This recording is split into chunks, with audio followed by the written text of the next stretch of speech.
রব্বুল আলামিন বলেন, যেই সম্প্রদায়ের লোকেরা, যেই জাতির লোকেরা আল্লাহর প্রতি ঈমান আনবে এবং আল্লাহর প্রতি তাকওয়া অর্জন করবে, যারা আল্লাহকে ভয় করবে, পাপাচার থেকে বেঁচে থাকবে, পবিত্র কোরআন দিয়ে যারা জীবনটাকে সাজাবে, রব্বুল আলামিন বলেন আমি আল্লাহ ওই জাতির জন্য আমি আল্লাহ রহমত এবং বরকতের যাবতীয় দরজা খুলে দিব।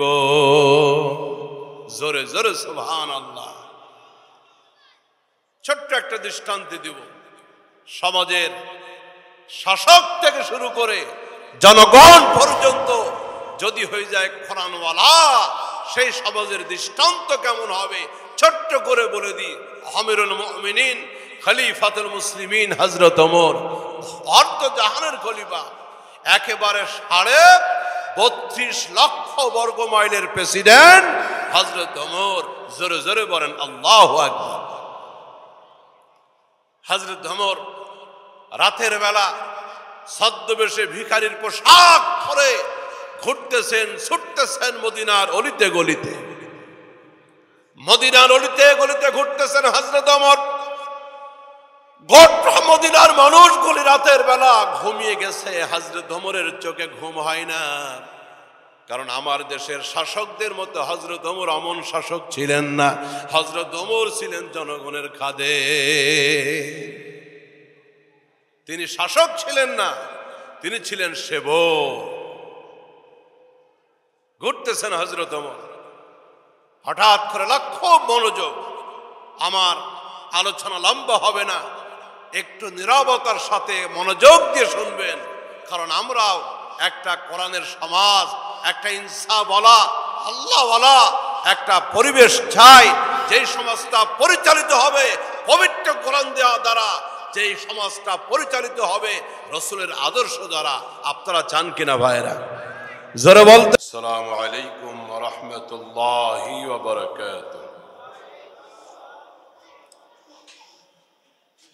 আলহামদুলিল্লাহি নাহমাদুহু ওয়া নাস্তাঈনুহু ওয়া নাস্তাগফিরুহু ওয়া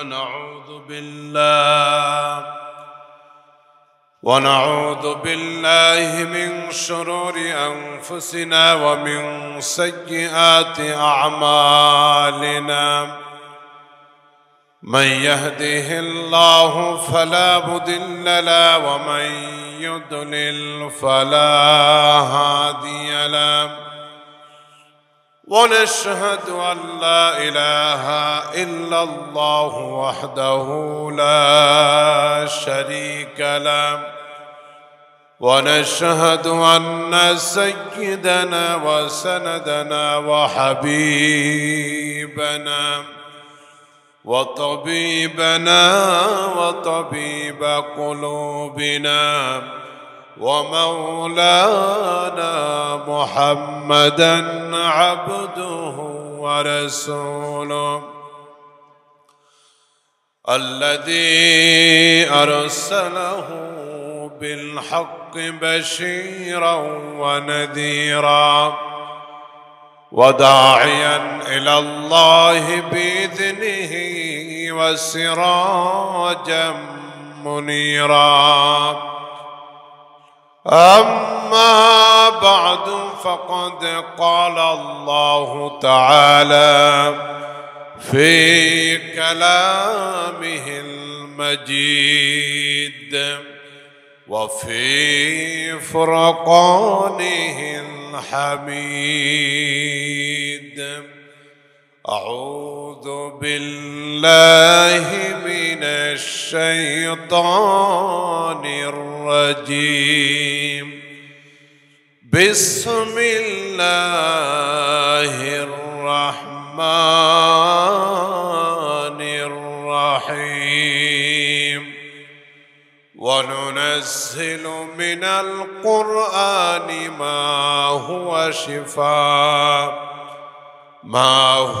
شفاء ورحمة للمؤمنين. قال سيد الأنام وصاحب القرآن صلى الله عليه وسلم: إن الذي ليس في جوفه شيء من القرآن كالبيت الخريب أو كما قال عليه الصلاة والسلام صدق الله العظيم وصدق رسوله النبي الكريم ونحن على ذلك من الشاهدين والشاكرين সকলে জবান খুলে পড়ুন আলহামদুলিল্লাহি রাব্বিল আলামিন। আল্লাহ সুবহানাহু ওয়া তাআলার দরবারে শুকরগুজার হচ্ছি, যিনি দয়া করে মেহেরবানি করে ঐতিহ্যবাহী দ্বীনি বিদ্যাপীঠ আল জামিয়াতুল ইসলামিয়া ওয়া দারুল ইয়াতামা ফিরোজ শাহ বড় মাদ্রাসার আজকের ইসলামী মহাসম্মেলনে আসার তৌফিক আল্লাহ আমাদেরকে দান করলেন।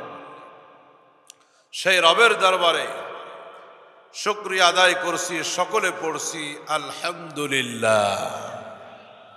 আরেকটু মহব্বতে বলি আলহামদুলিল্লাহ। মোহতারাম হাজিরিন, পবিত্র কালামে হাকিম থেকে সূরা বনী ইসরাইলের একটি ছোট্ট আয়াতে কারিমার অংশ তেলাওয়াত করেছি। নবীজির অসংখ্য হাদিস থেকে একটি হাদিস আপনাদের সামনে পেশ করেছি। আল্লাহ রাব্বুল আমিন তিনি ঘোষণা করেছেন, গোটা পৃথিবীবাসীকে জানাচ্ছেন তার নবীর কাছে এই কথা বলে, গোটা পৃথিবীবাসীকে জানাচ্ছেন, হাবিব আমার, যে কিতাব আমি নাজিল করেছি, যে কোরআনে হাকিম পৃথিবীবাসীর জন্য আমি আল্লাহ অবতীর্ণ করেছি, এই কিতাবের ভিতরে এই পৃথিবীর মানুষের জন্য যত অন্তরে রোগ হতে পারে, অসুস্থতা হতে পারে, ব্যাধি হতে পারে, আমি আল্লাহ রাব্বুল আমিন সকল প্রকার ব্যাধি থেকে সুস্থতা লাভের জন্য পবিত্র কোরআনে হাকিমের ভিতরে আমি আল্লাহ ঔষধ, আমি আল্লাহ এর জন্য শেফা নাজিল করেছি। ঔষধ দিয়েছেন কে? জোরে বলতে হবে। আচ্ছা, মাথা ব্যথা হলে ফার্মেসিতে গেলে ঔষধ আছে, পেটে ব্যথা হলে ডিসপেন্সারিতে গেলে ঔষধ আছে, এরপরে ডায়াবেটিসের ঔষধ আছে, প্রেশারের ঔষধ ফার্মেসিতে আসে, কিন্তু চুরি করা একটা রোগ, এই রোগের ঔষধ কি ফার্মেসিতে আছে? জোরে বলেন। মিথ্যা কথা বলা থেকে বাঁচার জন্য, এই রোগ থেকে মুক্ত হওয়ার জন্য ঔষধ কি ডিসপেন্সারিতে আছে? শারীরিক রোগের যাবতীয় ঔষধ পাওয়া যাবে ফার্মেসিতে, কিন্তু অন্তরোগের, দিলের যত রোগ হতে পারে, এই রোগের থেকে বাঁচার জন্য এই রোগের ঔষধ পাওয়া যাবে পবিত্র কোরআনে মাজিদে। কিসের ভিতরে? কোরআনে মাজিদের ভিতরে। চুরি করলে চোরকে হাত কেটে দাও, এটা একটা ঔষধ। চুরি করাটা এটা অন্তরের রোগ, এই রোগের ঔষধ কোনো ডাক্তারের কাছে পাওয়া যাবে না। চুরি করেছে, হাতটা কেটে দাও, এটা পবিত্র কোরআনের একটা ঔষধ, মেডিসিন। এই ঔষধটা যদি বাস্তবায়ন করা যায়, এই ঔষধটা যদি কার্যকারী করা যায়, যদি আল্লাহর কোরআনের ঔষধটা প্রয়োগ করে একজন চুরি করেছে তার হাতটা কেটে দেওয়া হয়, মিডিয়ার মাধ্যমে, পত্রিকার মাধ্যমে দেশের কোটি কোটি মানুষ এটা দেখবে, পরের দিন থেকে পত্র পত্রিকায় কোনো চুরির খবর পাওয়া যাবে না। কিন্তু এই ঔষধটা মারাত্মক তিতা। ফার্মেসির ভিতরে যত ঔষধ আছে, কিছু ঔষধ আছে বড় মজা, যেমন সিবিট। সিবিট চুষতে মজা লাগে, একেবারে বড় মানুষ থেকে শুরু করে ছোট্ট ছোট্ট বাচ্চারাও ভালোবাসে। কিন্তু কিছু ঔষধ আছে মারাত্মক তিতা, খেলে পরে মুখ নষ্ট হয়, এরপরে কিছু ওষুধ খেলে বমি হয়, কিছু ওষুধ আছে ইনজেকশন, কিছু ওষুধ আছে অপারেশন করা লাগে। তাহলে ঔষধ কিন্তু সব মজার না, কিছু তিতা মারাত্মক বেস্বাদেরও হয় কি হয় না? জোরে বলবেন, হয় কি হয় না? প্রিয় বন্ধুরা আমার, পবিত্র কোরআনে হাকিমের ভিতরে যে ঔষধগুলি আল্লাহ দিলেন সব কিন্তু মজার না, মিঠা না, কিছু আছে মারাত্মক তিতা। এখন আপনাদের কাছে জানতে চাই, ঔষধ মিঠা লাগুক আর তিতা লাগুক, আপনারা নিতে রাজি? সবাই বলেন। তিতা ঔষধ সবাই খাইতে রাজি না, আপনারা কি নিতে রাজি? এক ছেলের খুব জ্বর, মারাত্মক জ্বর। এখন জ্বর হলে মুখ তিতা, জ্বরের ট্যাবলেট ডবল তিতা। ছেলে ট্যাবলেট খাবে না, ওর মাও নাসল বান্দা ছাড়বে না।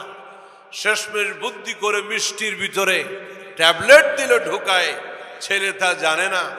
মা ছেলেকে ডাক দিয়ে বলছে, বাবা এটা বাংলাদেশের ঐতিহ্যবাহী জেলা টাঙ্গাইল, সেই টাঙ্গাইল জেলার এক বিখ্যাত মিষ্টি হলো এটা চমচম, এটা পোড়াবাড়ির চমচম, গোটা বাংলাদেশে এটার নাম। একটা মিষ্টি খাও। ছেলে বলছে, মা এই মিষ্টির নাম শুনছি, জিন্দগিতে খাই নাই, আমাকে একটা মিষ্টি দাও। আপনারা বলেন ওইটা কি শুধুই মিষ্টি নাকি ভিতরে তিতা ট্যাবলেট আছে না? জি, মায়ের হাত থেকে মিষ্টি নিয়ে খেতে খেতে ছেলে দৌড় দিল। মাও খুব খুশি, তুই ট্যাবলেট খাবি না, তোর বাপ খাবে, কারণ ট্যাবলেট ঢুকছে মিষ্টির ভিতরে। ছেলে খেতে খেতে দৌড় দিল।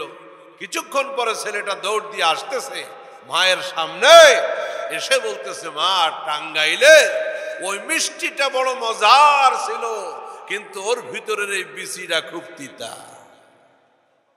মিষ্টি মজা, বিচি মা লক্ষ্য করে দেখে মিষ্টির গুষ্টি শুদ্ধ শেষ, কিন্তু ঔষধ খায় না। আপনারা একসাথে বলবেন, যদি একটু কষ্ট করে ছেলেটা এই ঔষধটা খেত, তার রোগটা ভালো করে দিতেন কে? আরো জোরে বলেন কে? কলিজার টুকরা বন্ধুরা আমার, আল্লাহ রাব্বুল আলামিন পবিত্র কোরআনে হাকিমের ভিতরে যত ঔষধ দিলেন, অন্তরের ভিতরে যত রোগ হতে পারে, চুরি করা অন্তরের রোগ, সুদ খাওয়া ঘুষ খাওয়া অন্তরের রোগ, আল্লাহ পাকের হুকুমের বিরোধিতা করা, এরপরে দুর্নীতি করা, লুণ্ঠন করা, হত্যা করা, ধর্ষণ করা, রাষ্ট্রের কোটি কোটি টাকা লুটপাট করা, এগুলি অন্তরের রোগ। আল্লাহ পাকের আইন বিধানগুলি যদি কার্যকারী হতো, আল্লাহ পাকের দেওয়া কোরআনে কারীমের মেডিসিনগুলি যদি ব্যক্তি থেকে রাষ্ট্রীয় পর্যন্ত কাজে লাগানো যেত, আল্লাহর কসম করে বলি গোটা দেশের মানুষগুলি সোনার মানুষ হয়ে যেত, কোনো চুরি ডাকাতি দুর্নীতি রাষ্ট্রের ভিতরে থাকতো না। রব্বুল আলামিন বলেন, ফামান তাবিআ হুদায়া ফালা খাউফুন আলাইহিম ওয়ালা হুম ইয়াহজানুন। কোনো প্রকার ভয় থাকবে না যদি আল্লাহ পাকের কোরআনকে মানতে পারি, রব্বুল আলামিনের বিধানকে যদি মানতে পারি, আল্লাহ পাকের আইন যদি জীবনে বাস্তবায়ন করতে পারি।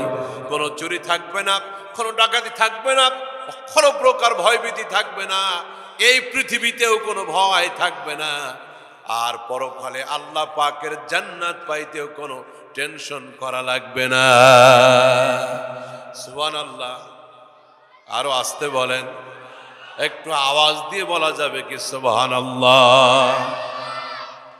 এই জন্য বন্ধুরা আমার, আজ থেকে ১৫০০ বছর আগে সেই মক্কার জাহিলি সমাজের ভিতরে যেই মানুষগুলি মানুষের রক্ত পান করত, যেই মানুষগুলি উলঙ্গ হয়ে বাইতুল্লাহ তাওয়াফ করত, যেই মানুষগুলি এতটা হিংস্র ছিল, রাস্তাঘাটে মানুষকে হত্যা করত, জৈবিক চাহিদাকে পূরণ করার জন্য একজন নারী দরকার, একজন মহিলা দরকার। সেই নারীটা কার বোন হতে পারে, সেই নারীটা কার মা হতে পারে, সেই নারীটা কার মেয়ে হতে পারে, এইটা দেখার কোনো প্রয়োজন অনুভব করত না। সেই জাহিলি যুগের মানুষগুলা তারা যখন কোরআনের ছায়াতলে চলে আসলো, অন্তরের ভিতরে যখন কোরআনের আলো লেগে গেল, কোরআনের ঔষধ যখন লেগে গেল, তারা এতটা ভালো হয়ে গেল, আল্লাহ পাকের হাবিব বলেন খায়রুল কুরুনি করনি, খায়রুল কুরুনি করনি, গোটা পৃথিবীর সব থেকে শ্রেষ্ঠ যুগ হলো আমি রসুলের যুগ, আমি নবীর যুগ। কারণ মানুষগুলি কোরআন পেয়ে, কোরআনের আদর্শ পেয়ে তারা আল্লাহ ওয়ালা হয়ে গেছে, তারা সোনার মানুষ হয়ে গেছে। বলেন সুবহানাল্লাহ।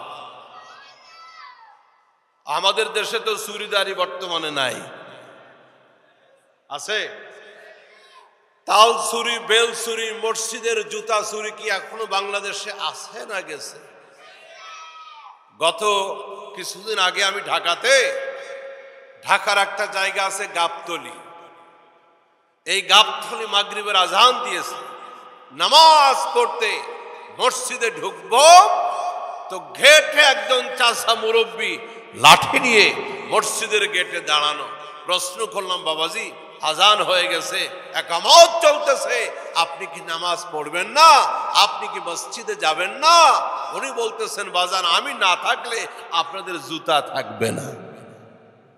তার মানে মসজিদ কমিটি আলাদা বেতন দিয়ে নামাজের টাইমে একজন মানুষকে রেখেছে জুতা পাহারা দেওয়ার জন্য। কারণ বান্দা আল্লাহর ঘর কেউ ছাড় দেয়, এটা লজ্জার ব্যাপার, এটা অত্যন্ত পরিতাপের ব্যাপার। 90-92% মুসলিম রাষ্ট্রের ভিতরে রবের ঘরের জুতা চুরি হয়। আল্লাহর বান্দারা নামাজ পড়তে এসে এরপরে যখন জুতার জন্য দাঁড়িয়ে থাকে, জুতা ছড়ে নিয়ে গেছে, সত্যি বড় আফসোস লাগে, লজ্জা লাগে, মনে হয় মাটি ফেড়ে ভিতরে ঢুকে যায়। এটা অত্যন্ত লজ্জার ব্যাপার। কলিজার টুকরা বন্ধুরা আমার, শুধু জুতা চুরি নয়, শুধু তাল চুরি বেল চুরি নয়, স্বাধীনতার প্রায় 53 বছর হয়ে গেছে। এই স্বাধীনতার 53 বছর পার হয়ে গেল, রাষ্ট্রের ভিতরে শিক্ষার মান বেড়েছে, ডিগ্রির মান বেড়েছে, রাষ্ট্রের ভিতরে পাশের হার বেড়েছে, কিন্তু শিক্ষিত চোরের সংখ্যাও বেড়ে গেছে। কথা বলতে হবে ঠিক কিনা? আজকে যারা রাষ্ট্রীয় বড় বড় চেয়ারে বসে রাষ্ট্রের কোটি কোটি হাজার কোটি টাকা লুটপাট করে বাইরে পাচার করেছে, আপনারা বলেন এগুলি কি মূর্খ চোর ছিল না শিক্ষিত চোর? তাহলে বোঝা গেল শুধু শিক্ষার মান উন্নত হলে হবে না, শুধু পাশের হার বাড়লে হবে না, মানুষের মতো মানুষ সমাজে হতে হবে। সেই মানুষ হবে তাকওয়ার শিক্ষা দ্বারা, সেই মানুষ হবে প্রকৃত মানুষ হবে কোরআনের শিক্ষা দ্বারা। এছাড়া প্রকৃত মানুষ, ভালো মানুষ গঠন করা সম্ভব?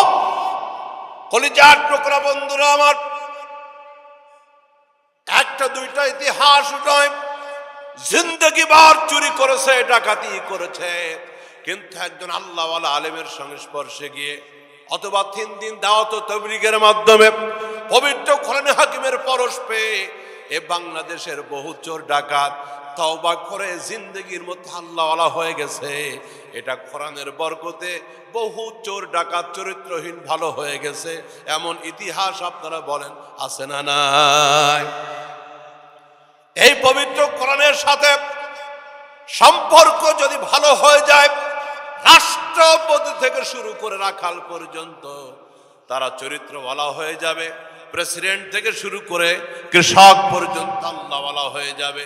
ওই রাষ্ট্রের ভিতরে কোনো দুঃখ দুর্দশা থাকবে না, কোনো প্রকার চুরি ডাকাতি দুর্নীতি থাকবে না। কারণ যে সমাজের মানুষগুলি কোরআন দিয়ে জীবন গঠন করে, ওই সমাজের মানুষের ভিতরে রহমত নাজিল করবেন কে? রব্বুল আলামিন বলেন, ওরে পৃথিবীর মানুষ তোমরা ভালো করে শুনে নাও, ওয়ালাউ আন্না আহলাল কুরআ আমানু ওয়াত্তাকাউ লাফাতাহনা আলাইহিম বারাকাতিম মিনাস সামাই ওয়াল আরদ। রব্বুল আলামিন বলেন, যেই সম্প্রদায়ের লোকেরা, যেই জাতির লোকেরা আল্লাহর প্রতি ঈমান আনবে এবং আল্লাহর প্রতি তাকওয়া অর্জন করবে, যারা আল্লাহকে ভয় করবে, পাপাচার থেকে বেঁচে থাকবে, পবিত্র কোরআন দিয়ে যারা জীবনটাকে সাজাবে, রব্বুল আমিন বলেন আমি আল্লাহ ওই জাতির জন্য আমি আল্লাহ রহমত এবং বরকতের যাবতীয় দরজা খুলে দিব। জোরে জোরে সুবহানাল্লাহ। ছোট্ট একটা দৃষ্টান্ত দিব। সমাজের শাসক থেকে শুরু করে জনগণ পর্যন্ত যদি হয়ে যায় কোরআনওয়ালা, সেই সমাজের দৃষ্টান্ত কেমন হবে ছোট্ট করে বলে দিই। আমিরুল মুমিনিন খলিফাতুল মুসলিমিন হযরত ওমর, অর্ধ জাহানের খলিফা, একেবারে 32.5 লক্ষ বর্গ মাইলের প্রেসিডেন্ট হযরত ওমর। জোরে জোরে বলেন আল্লাহু আকবার। হযরত ওমর রাতের বেলা ছদ্মবেশে ভিখারির পোশাক পরে ঘুরতেছেন, ছুটতেছেন মদিনার অলিতে গলিতে, মদিনার অলিতে গলিতে ঘুরতেছেন হযরত ওমর। গোটা মদিনার মানুষগুলি রাতের বেলা ঘুমিয়ে গেছে, হযরত ওমরের চোখে ঘুম হয় না। কারণ আমার দেশের শাসকদের মতো হযরত ওমর অমন শাসক ছিলেন না। হযরত ওমর ছিলেন জনগণের খাদে, তিনি শাসক ছিলেন না, তিনি ছিলেন সেবক। ঘুরতেছেন হযরত ওমর, হঠাৎ করে লক্ষ্য মনোযোগ, আমার আলোচনা লম্বা হবে না, একটু নীরবতার সাথে মনোযোগ দিয়ে শুনবেন। কারণ আমরাও একটা কোরআনের সমাজ, একটা ইনসাফওয়ালা আল্লাহওয়ালা একটা পরিবেশ চাই, যেই সমাজটা পরিচালিত হবে পবিত্র কোরআন দেওয়া দ্বারা, যেই সমাজটা পরিচালিত হবে রসুলের আদর্শ দ্বারা। আপনারা চান কিনা ভাইরা? জোরে বলতে হবে, চান কি চান না? নাস্তিক বেঈমানদের কোন শাসক আমরা দেখতে চাই না, ঠিক কিনা? জোরে বলেন। নাস্তিক বেঈমান শাহবাগীদের কোন নেতৃত্ব বাংলাদেশে দেখতে চাই না। এই জমিনের মালিক ধরে বলতে হবে কে? এই জমিনের মালিক রব্বুল আমিন। রব্বুল আমিনের বিধান দিয়ে জমিন শাসন হবে। কোন নাস্তিক বেঈমান, কোন মুরতাদ, কোন বিদেশিদের এজেন্ট দ্বারা এই জমিন আমরা শাসিত হোক সেটা দেখতে চাই না, ঠিক কিনা? আমিরুল মুমিনিন খলিফাতুল মুসলিমিন হযরত ওমর রাতের বেলা ঘুরতেছেন ছদ্মবেশে, কেউ যেন চিনতে না পারে।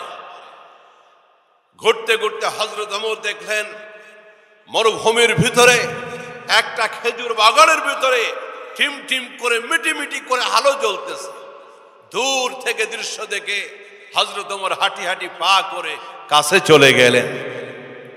এক খেজুর গাছের আড়াল থেকে তিনি দেখতে পেলেন ওই খেজুর বাগানের ভিতরে একটা তাঁবু, সেই তাঁবুর ভিতর থেকে আলো আসতেছে এবং সেই তাঁবুর ভিতর থেকে একজন মানুষ বারবার ভিতরে ঢোকে এবং বের হয়। লোকটার চেহারার ভিতরে একটা আতঙ্কের ছাপ, একটা পেরেশানির ছাপ।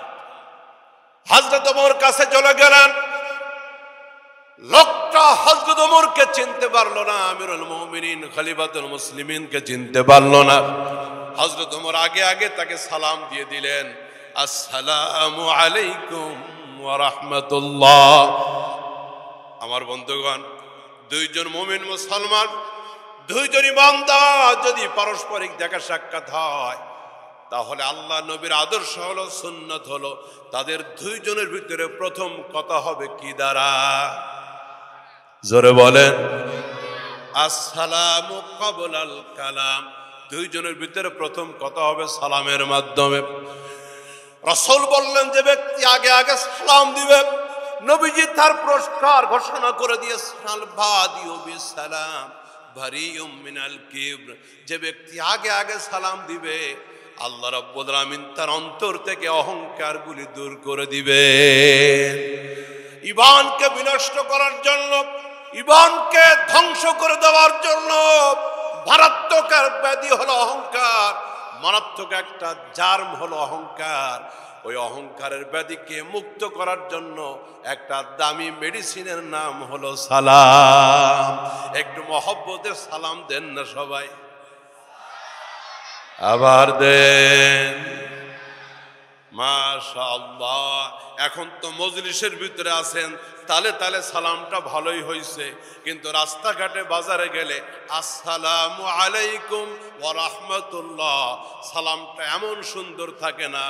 রাস্তাঘাটে বাজারে সালাম হয়ে যায় আসসালামু আলাইকুম, হুজুর সালাম আলাইকুম। এই রকমের সালাম বাজার ঘাটে আছে না নাই? জোরে বলেন আছে না নাই? খবরদার খবরদার, সালাম হলো দোয়া। যদি অর্থ বিকৃত হয়ে যায়, যদি উচ্চারণটা বিকৃত হয়ে যায়, এর অর্থ পরিবর্তন হয়ে যাবে, তখন শান্তির পরিবর্তে অশান্তি হবে। কথা বলেন ঠিক কিনা? এই জন্য সালামটা শুদ্ধভাবে দিব আমরা, আসসালামু আলাইকুম। আবার দেন মাশাআল্লাহ। আমি এবার সালাম দিব, আপনারা জবাবটা ঠিক মতো দিবেন, আসসালামু আলাইকুম ওয়া রাহমাতুল্লাহ। মাশাআল্লাহ। একে অপরকে বেশি সালাম দিব। রাসূল বলেছেন আফশু সালামা বাইনাকুম, আমার উম্মতেরা একে অপরকে বেশি বেশি সালাম দিবে। এই পৃথিবীতে যারা ঈমান সহকারে বেশি বেশি একে অপরকে সালাম দিবে, রব্বুল আলামিন জান্নাতের ভিতরে ওই জান্নাতীদেরকে নিজে সালাম দিবে। সুবহানাল্লাহ। আগামীকাল বলি, জোরে বলেন সুবহানাল্লাহ।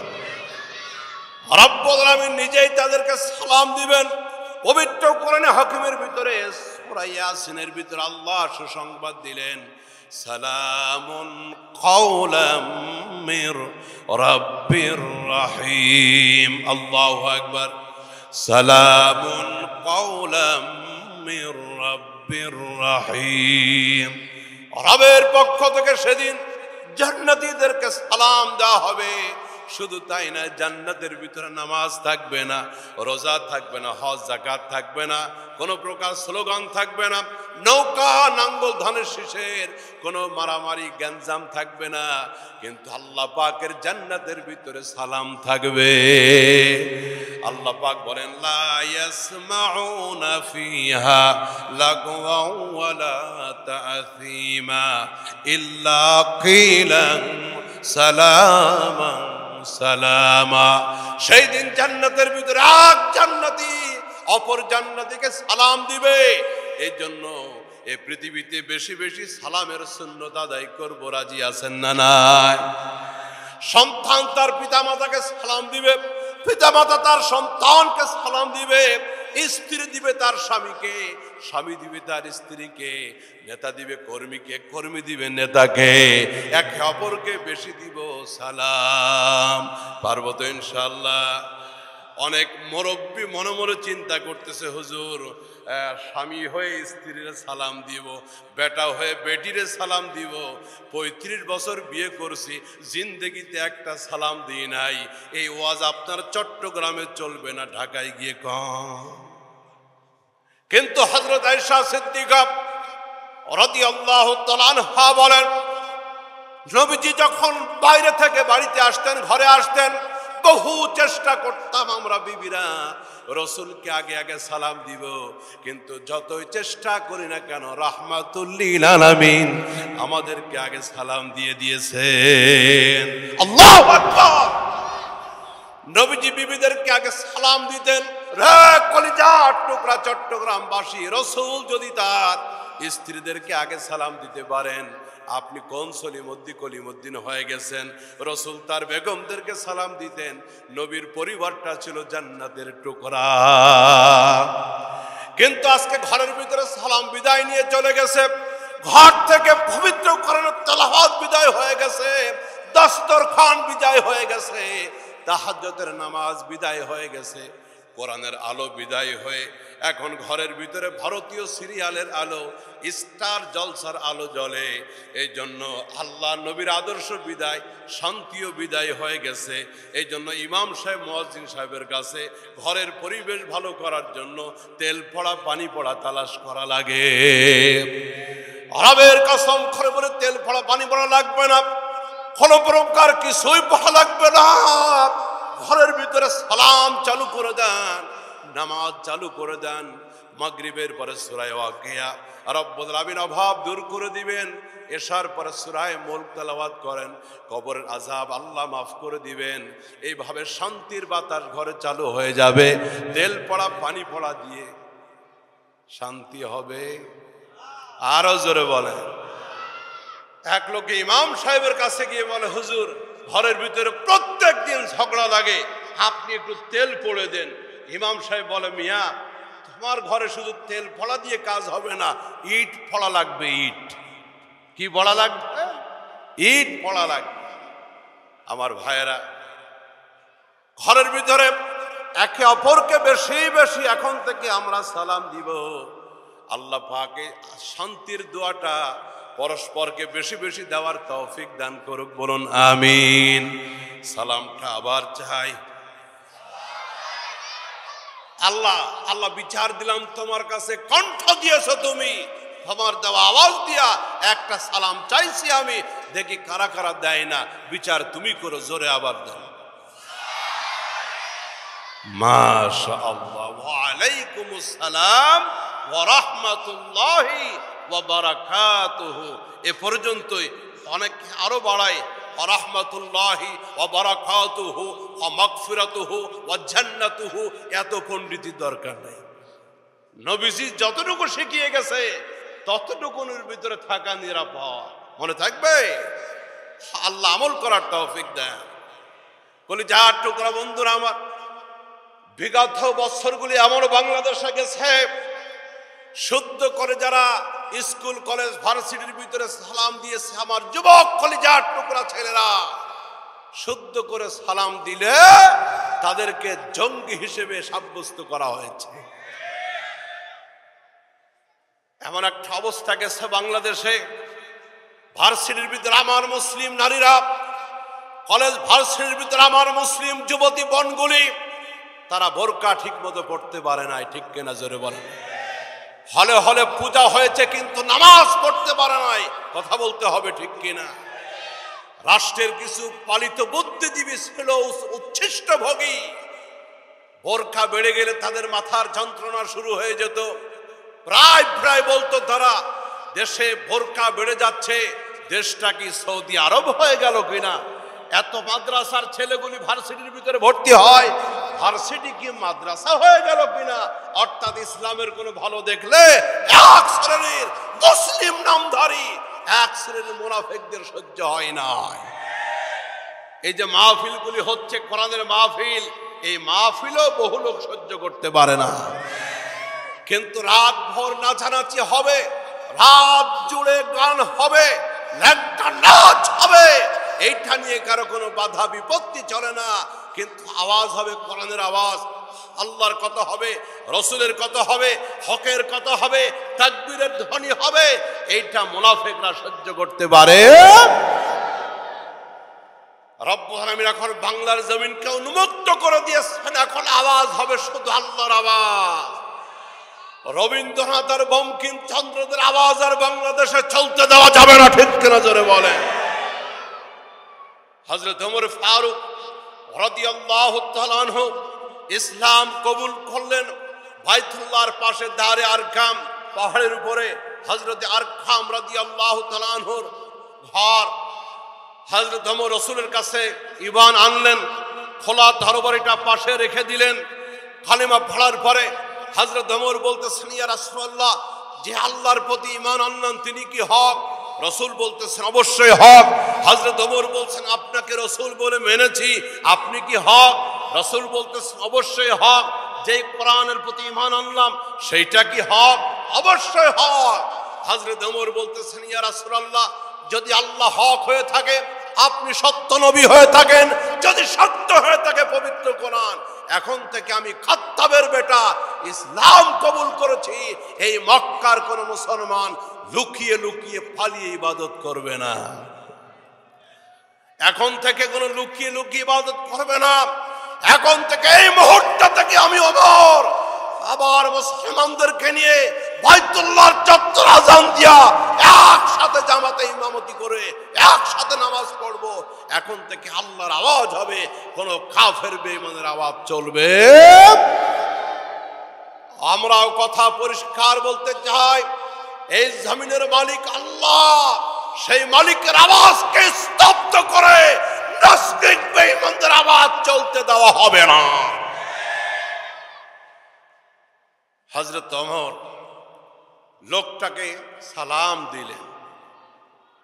আচ্ছা, যারা বলতে চায় যে দেশটা সৌদি আরব হয়ে গেল কিনা, আবার একথা বলে বোরকা নারীদের শরীরের ক্ষতি করে, আসলে কি ক্ষতি করে?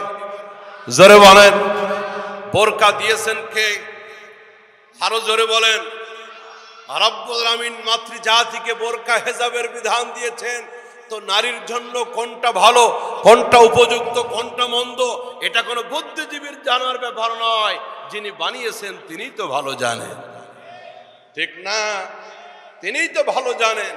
এই জন্য মোহতারাম হাজিরিন, রবের বিধানের ভিতরে থাকাই নিরাপদ। যারা বলে বোরকা নারীদের শরীরের ক্ষতি করে, বিগত করোনা ভাইরাসের সময় দেখা গেছে গোটা পৃথিবীতে শুধু নারীরা তো দূরের কথা, পুরুষরাও বোরকায় ঢুকে গেছিল। করোনার সময় পুরুষরাও বোরকার ভিতরে ঢুকে গেছিল। হযরত তাশরীফ আনছেন, আমি 5 মিনিটের ভিতরে সমাপ্ত করব ইনশাআল্লাহ। আসেন। হযরত ওমর লোকটাকে আগেই সালাম দিলেন। লোকটা চিনতে পারলেন না, যিনি আমাকে সালাম দিয়েছেন তিনি মদিনার খলিফা, আমিরুল মুমিনিন, খলিফাতুল মুসলিমিন, এটা তিনি বুঝতে পারেন। হযরত ওমর লোকটাকে প্রশ্ন করলেন, কে তুমি, কি তোমার পরিচয়, কোথায় তোমার ঠিকানা? লোকটা হযরত ওমরকে দেখে বিরক্ত হয়ে গেল, আর বলতেছেন, মিয়া তোমার কাছে তুমি যে আমাকে ডিস্টার্ব করো না। লোকটা মনে মনে ভাবলো, এই ফকিরের পোশাক পরা, ভিক্ষুকের পোশাক পরা লোকটা হয়তো দিনের বেলা ভিক্ষা পায় নাই, রাতের বেলা ভিক্ষা নিতে আসছে। হযরত ওমরকে ভিক্ষুক ফকির মনে করেছে। হযরত ওমর নাসর বন্দা বলে, মিয়া কোথায় তোমার বাড়ি, কি তোমার ঘর? লোকটা বলছে, দেখো আমি মদিনার মানুষ না, মদিনার বাইরের মানুষ, এই হলো আমার পরিচয়। আমার বন্ধুগণ, হযরত ওমর বলছে, কেন আসছো তুমি মদিনাতে? লোকটা বলছে, বিপদে পড়েছি, মুসিবতে পড়েছি, কিন্তু আমার বিপদ থেকে তুমি রক্ষা করতে পারবে না, তোমার কাছে তুমি চলে যাও। আমিরুল মুমিনিন, খলিফাতুল মুসলিমিন হযরত ওমর বলছে, বন্ধুরে, হয়তো টাকা পয়সা দিয়ে সাহায্য করতে পারবো না, কিন্তু তুমি যদি বিপদে পড়ে থাকো রবের দরবারে 2 কানা হাত তুলে তোমার জন্য দোয়া তো করতে পারবো। আমার ভাইরা, আমার বন্ধুরা, লোকটা বলছে, দেখো আমি মদিনার বাইরের স্টেটের মানুষ, আমি মদিনার মানুষ না, অর্ধহারে অনাহারে আমার দিন যায়, ঠিক মতো দুবেলা বিবিকে নিয়ে খাইতেও পারি না। আমি শুনতে পেলাম মদিনার খলিফা ওমর বড় ইনসাফওয়ালা, বড় ইনসাফওয়ালা, দয়ালু। একটিবার যদি তার কাছে যাইতে পারি, মনের কথা বলতে পারি, হয়তো তিনি একটা ভালো ব্যবস্থা আমার জন্য করে দিবেন। এই জন্য আমার স্ত্রীকে নিয়ে মদিনার বাইরে থেকে হযরত ওমরের কাছে এসেছিলাম, কিন্তু মরুভূমির মাঝপথে আমার স্ত্রীর ডেলিভারির পেন শুরু হয়ে গেছে। আমার স্ত্রী গর্ভবতী ছিলেন। বলতো, এই পৃথিবীতে আমার চাইতে বড় বিপদে কে আছে? যাও ভাই, তোমার কাছে তুমি যাও, আমাকে তুমি ডিস্টার্ব করো না। হযরত ওমর কথাগুলো শুনতেছিলেন। হযরত ওমরের পায়ের নিচ থেকে যেন মাটি সরে যায়। হযরত ওমর বলে, বন্ধু একটু সময় দাও, দেখি আমি তোমার জন্য কোনো সাহায্যের ব্যবস্থা করতে পারি কিনা। নিজের পরিচয়টা তখনও গোপন রাখছে, খলিফার পরিচয় তখনও তিনি দেন নাই। এক দৌড় দিয়ে হযরত ওমর মরুভূমির ভিতর দিয়ে বাড়ি চলে গেলেন। দরজায় নক করলেন, গভীর রজনী। হযরত ওমরের বিবি জেগে গেল। আমিরুল মুমিনিন বড় পেরেশান, মনে হচ্ছে হাঁপাচ্ছেন, কেন বড় পেরেশান। হযরত ওমর বলে, বিবি রে, মরুভূমির ভিতরে একজন মা, একজন বোন সন্তান প্রসবের যন্ত্রণায় ছটফট করতেছে। বিবি, আমি ওমর পুরুষ মানুষ, এই পৃথিবীর কোন পুরুষ, এই পৃথিবীর কোন বাবা সন্তান প্রসবের যন্ত্রণা বুঝতে পারবে না। তুমি মা হয়েছ, সন্তান প্রসবের যন্ত্রণা তুমি ভালো বুঝো। তুমি ইচ্ছা করলে ওই বোনকে সাহায্য করতে পারো, হয়তো এই সাহায্য করাটা জান্নাত লাভের কারণ হয়ে যাবে। যেমন স্ত্রী তেমন স্বামী তেমন স্ত্রী। হযরত ওমরের বিবি বলতেছেন, আমিরুল মুমিনিন কোন দিকে যেতে হবে আপনি রাস্তা দেখান। একটু কাপড় নিয়া, ঔষধ শুকনা খাবার নিয়া হযরত ওমরের পিছে পিছে মরুভূমির ভিতর দিয়ে হযরত ওমরের বিবি ছুটেছেন। অর্ধজানের খলিফা পাগলের মতো দৌড়াচ্ছে।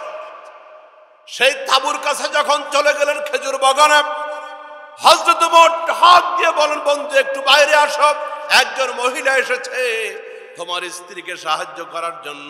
লোকটা তাঁবু থেকে বের হয়ে বাইরে আসলো। হযরত ওমরের বিবি ভিতরে ঢুকে গেলেন। হযরত ওমর বাইরে কথা বলতেছেন লোকটার সাথে। কিছুক্ষণ পরে হযরত ওমরের বিবি বের হয়ে হযরত ওমরকে ডাক দিয়ে বলল, আমিরুল মুমিনিন খলিফাতুল মুসলিমিন, আপনার বন্ধুকে সুসংবাদ দিন, আল্লাহ রাব্বুল আলামিন তাকে একটা পুত্র সন্তান দিয়েছে। আপনারা বলতেছেন সুবহানাল্লাহ, কিন্তু লোকটার বলার দরকার ছিল আলহামদুলিল্লাহ পুত্র সন্তান হয়েছে। কিন্তু আমিরুল মুমিনিন খলিফাতুল মুসলিমিন এই শব্দটা শুনে লোকটার কলিজায় আর পানি, যেই শুনতে পেয়েছে আমিরুল মুমিনিন খলিফাতুল মুসলিমিন, কলিজার ভিতরে পানি নাই। হযরত ওমরকে হাত জোড় করে বলে, আমিরুল মুমিনিন এই পরিচয়টা আরো আগে কেন আপনি আমার কাছে দিলেন না? আমি শুরুতে ফকির ভিক্ষুক মনে করে বড্ড খারাপ ব্যবহার করেছি, আপনাকে আমি গুরুত্বহীন মনে করেছি, আপনি আমাকে মাফ করে দেন, আপনি এজন্য আমাকে শাস্তি দিবেন না।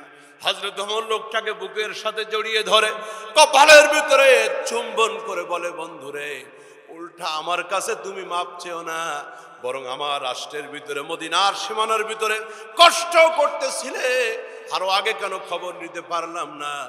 এই জন্য কিয়ামতের ময়দানে রবের দরবার আমারে আসামি বানায়ও না। আল্লাহু আকবার। এবার লোকটা নিজের পকেট থেকে, গাটি থেকে অল্প কিছু টাকা পয়সা বের করে হযরত ওমরের হাতে দিয়ে বলে, আমিরুল মুমিনিন যে মহিলাকে আনছেন নার্সিং এর জন্য সেবিকা হিসাবে, অল্প কিছু টাকা তারে দিয়ে দিবেন। হযরত ওমর বলছে, বন্ধুরে এই নিশি রজনী গভীর রাত আমি কোনো পেশাদার নার্সকে পাই নাই, আমি আমার নিজের স্ত্রীকে তোমার বিবির খেদমতের জন্য নিয়ে এসেছি, একটা টাকাও তার দেওয়া লাগবে না। ফামান তাবিআ হুদায়া ফালা খাউফুন আলাইহিম ওয়ালা হুম ইয়াহজানুন। এমন একটি বাংলাদেশ আবার আসুক। আপনারা চান কে কে হাত দেখেন?